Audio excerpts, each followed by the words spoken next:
Galimera, Galimera, Galimera. Now, I did say I have taken a couple of days away from doing podcasts that I was going to start tomorrow, but I felt it was important to do a podcast today because just trying to catch up with things at the moment and the way things are going here in Greece at the moment, I think it was a wise decision that I come back now and I do a catch up on the last few days and also get ourselves ready for the weekend because things may be happening at the weekend that are probably going to be confirmed later tonight or even tomorrow. So this is the reason why I've come back now to basically catch up and see where we're going to be. First of all, a big shout out to Amanda Gregory. I know you're tuning in at the moment. Thank you for your continued weather as well, even though I haven't been broadcasting. But she says, morning, Ginge. Hope you're feeling better. Friday's weather, sunny and very hot. Temperatures 32 degrees. Will feel like 36. Have a great day. Just to let you know that we've got a bit of a heat wave that is still going on. Once again, just to remind you that there is prohibition or curfews in regards to wooded areas, forestry areas, no camping, no going in there, staying out of cordoned off areas where you're likely inadvertently to cause a fire. Those rules are still in force at the moment. So once again, for those people here on the ground, please use some common sense. Don't go into areas where you shouldn't be going because it's cordoned off. Driving your vehicle through there or whatever, you could inadvertently cause a fire. And if you cause a fire, you will then be accused of arson. All right, that's it, point blank. At the moment, Zakynthos has still been very lucky. We've managed to avoid any major fires here, and we want it to stay that way. There are still fires burning in Athens, and I will come on to that in just a short while. And a big shout out to Danielle Rogers as well, who's tuning in, and also Steve Hodgson as well. Right, normally I would tell you about the flights in today. I'm not going to bother with that because that's already underway. But the thing that I do want to catch up on is the infection rates over the last few days here in Greece. Infections at the moment have been going up. My last news broadcast to you on the 17th, it was 2,218 new infections across Greece. On the 18th, it was 3,442 new infections. And today, it is 3,273. So to be quite honest, the figures have been a bit up and down with infections across Greece. That now brings the grand total to 550,459 cases since the pandemic started last year. Again, the same as before. It's 51% of those are male who have had the kung flu, who had the coronavirus. Anyway, at the moment, entries into the country, those figures are quite interesting over the last 3 days. Last report I gave you was 21. The following day was 14, and today 12 new cases at various ports of entry into the country. So those numbers have actually been going down, which is good. Now, islands of interest, what I've done is I've basically collated all the stats from when I last spoke to you. So this might take a little bit of time. But anyway, Mykonos, when I last spoke to you, it was 29. It then went to 30, and today it is at 22. Rhodes was 150 when I last spoke to you. It then went to 94, and it has gone to 100. Now, Lefkada, it was 17. It then went to 23, and now it is 24. So they are generally just going up. Now, Corfu, when I spoke to you last time, they had 66 cases there. That then went to 48, and now it stands at 62 new cases on the island of Corfu. And at the moment, as far as I'm aware, Corfu has had not any direct action taken against it in the same way that Zakynthos has. Anyway, when it comes to the prefecture of Kefalonia, Kefalonia has had 12 the last time I spoke to you. It then went to 7, and it has then gone back to 12 again, new cases within the last 24 hours. Now, Zakynthos, the last time I spoke to you, we'd had 25 cases, when the previous day we'd only had 8. Anyway, it's gone from 25 to 16, and then it is now at 10 new cases within the last 24 hours, and that's here on the island of Zakynthos. So at the moment, that means Zakynthos has had, since the beginning of the year, 1,022 positive cases here on the island, and in the month of August, we had 255 cases so far. When you look at July, which was our highest tally month, which was 272. And when you consider the date today is the 20th, I think the month of August is looking closely at going past that 272 benchmark for July. So again, we'll be keeping our eyes close on that just to see how that all pans out as well. Right, now, when it comes to deaths in Greece, since I last spoke to you, August the 17th, there was 16 new deaths across the country. August the 18th, there was 25 new deaths across the country. And August the 19th, there has been 20 new deaths across the country. Once again, 96.4% of those people had underlying health conditions or were over the age of 70. That brings the total now, death toll in Greece since the pandemic started, to 13,298. And again, our condolences to all those families that have been affected by this at the moment. When it comes to critical cases at the moment, critical cases are up from 250 to 258. 158 of those are male, 100 of those are female. So again, the ICUs now are looking that they are feeling pressure at the moment. Once again, 67% of those people in the ICUs have underlying health issues or are over the age of 70. Right, today's news then. It seems a 59-year-old foreigner was pulled unconscious from the sea in Tsilivi on Thursday afternoon. The man was transported to hospital by a public ambulance, where he was later pronounced dead.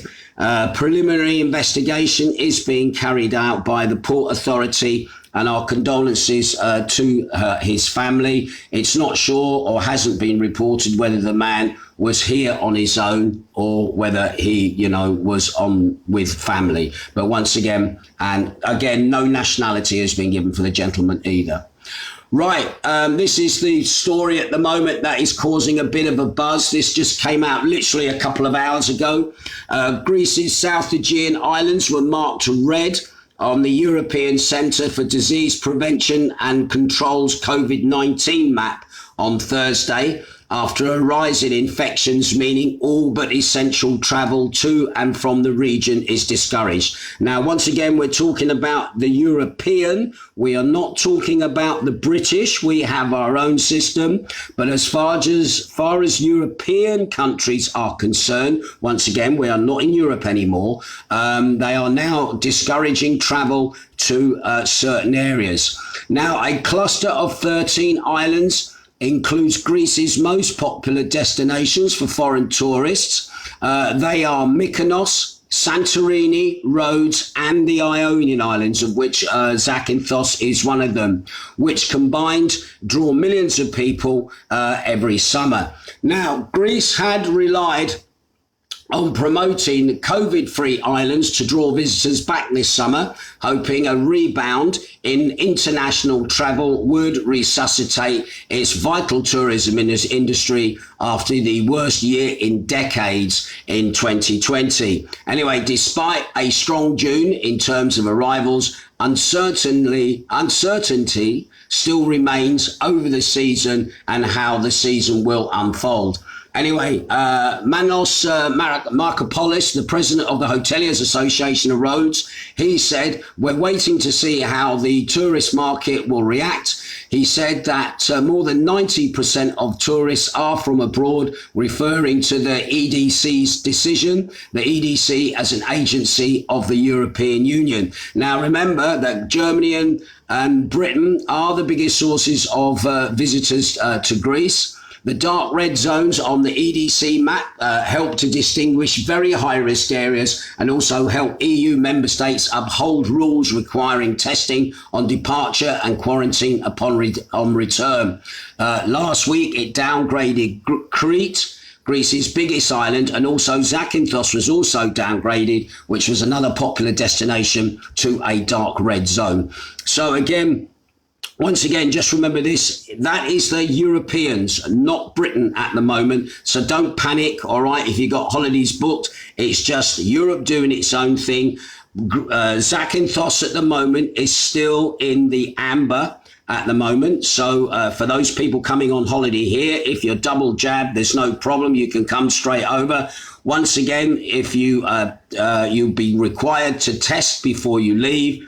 And obviously, as long as you don't test positive on your exit out, you'll be allowed to go on your merry way, or else otherwise you'll be sent to Kerry, all right, to the little spa hotel down there for a period of quarantine before being allowed to travel back to the UK. So at the moment, we're waiting to see what the reaction is going to be by this measure by the EU in general with everything that's going on. Anyway, also today, the Deputy Health Minister, Vassilis Kontozamanis, insisted on Thursday there is no room for postponements, either official or informal, of the suspension of health workers who refuse to get vaccinated. He said, all our society is grateful and we appreciate the work of our health workers and the results so far in managing the pandemic. However, he did say, we are optimistic that a small percentage of unvaccinated health workers will get their shots by the deadline.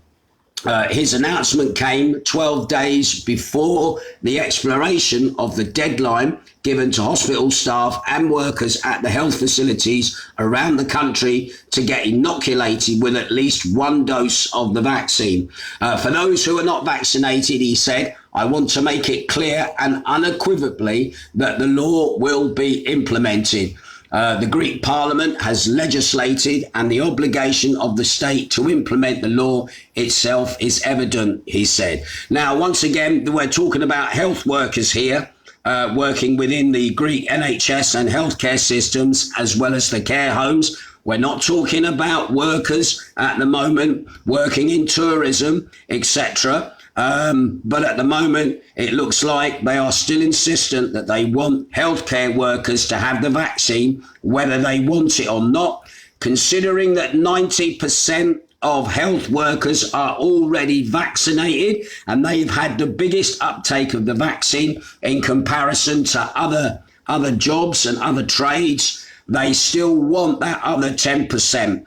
And even though the doctors themselves and the nurses and workers within the system have actually campaigned against the government for mandatory inoculations and said, if our members want to have it, no problem, they can have it. But we as a body and authority do not want to have mandatory inoculations on our members, whether they want it or whether they don't want it. So again, can I just say that I think they've been very brave at the moment standing up to the government, but the government is hell-bent on pushing through inoculations, obviously starting with the health workers, and it'll only be time before they'll want everybody else to step in line, roll up their sleeve and take the jab. So again, we shall wait and see how that goes. Anyway, another story concerning Zakynthos, and not a very nice story either. It seems there's been a picture published of a malnourished horse that was dragging a carriage late at night, and it was dated around about August the 9th, which went the rounds on social media. and prompted calls for an investigation. And according to a response to a complaint from the Hermes News Group to the police of Zakynthos, the police department said that it's not been possible to track down this horse. Now, I've got to be honest, the picture of the horse was shocking. It was malnourished. You could see its ribs. It didn't obviously look very healthy and was not obviously being cared for. Anyway, shockingly, never realised this, and I don't think the newspaper realised this either, and they published this today. They said, shockingly, according to an article, to the article in the newspaper, Greece has no registration or recognition for horses or equine animals. Anyway, nor is there an institutional framework for their actual protection either.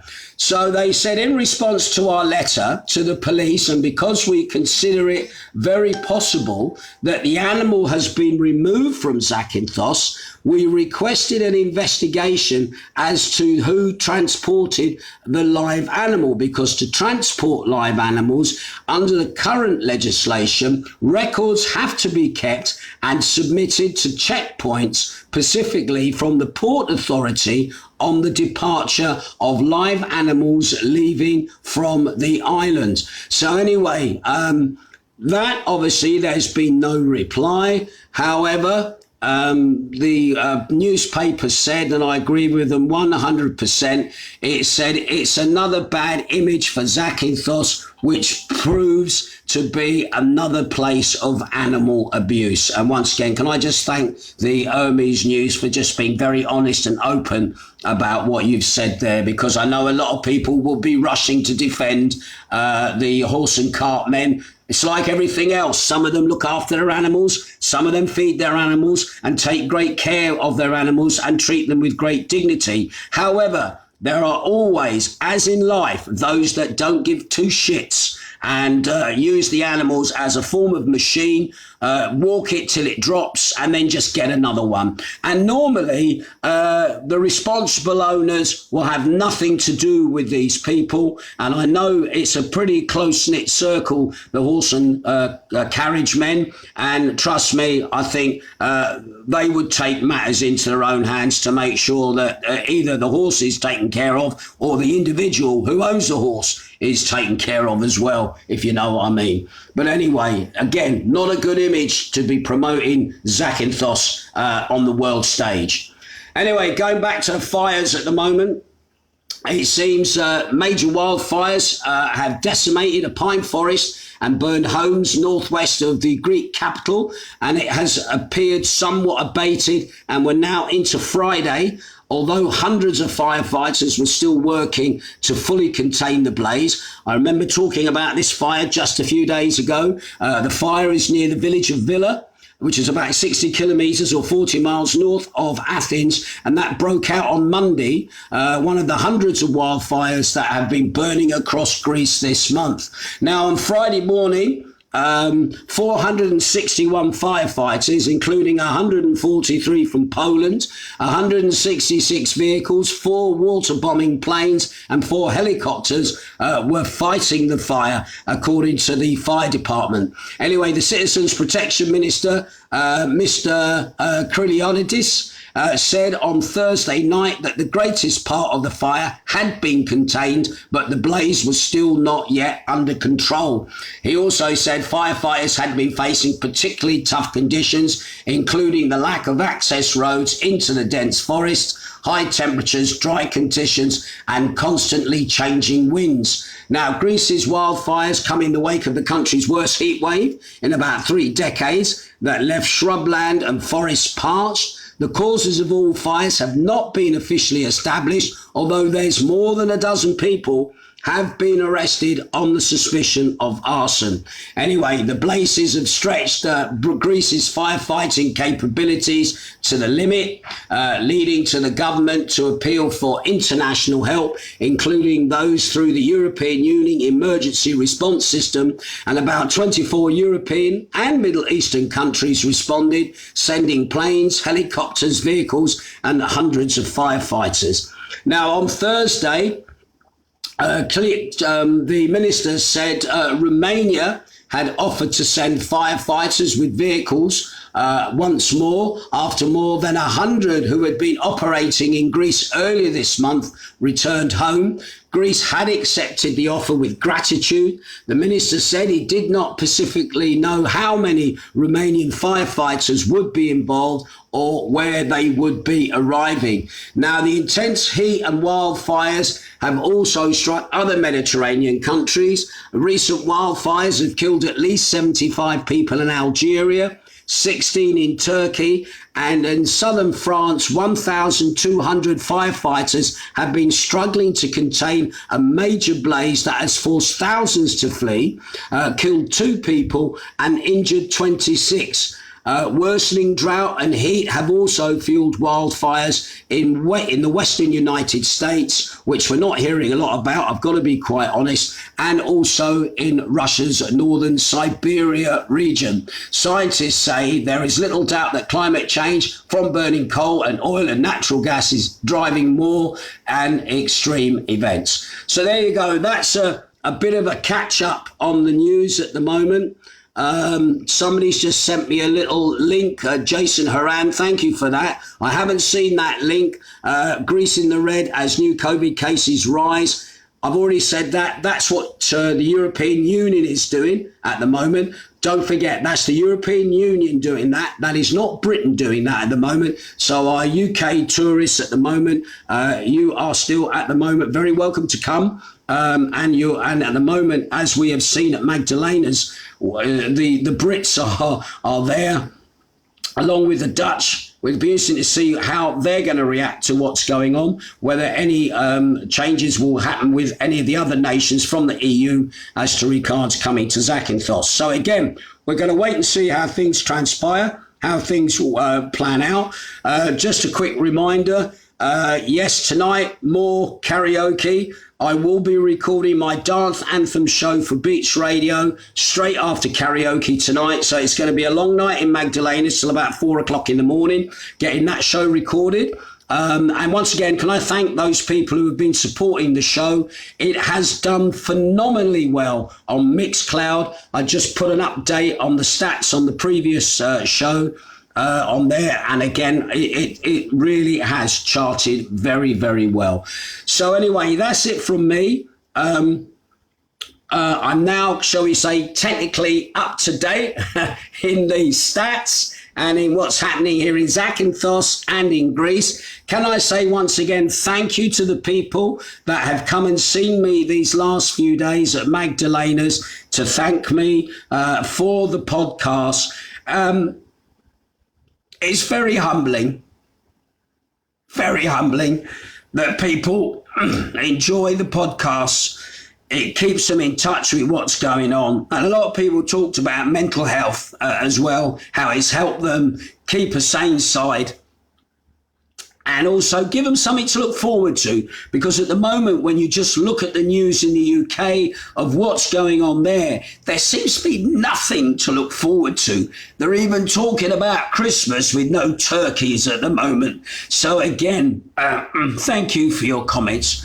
Right, that's it from me. Thank you to all those people that are looking in at the moment. I'm not going to go through them, but I'll speak to you again soon. Ta-ra, catch you later. I'll keep my ear to the ground.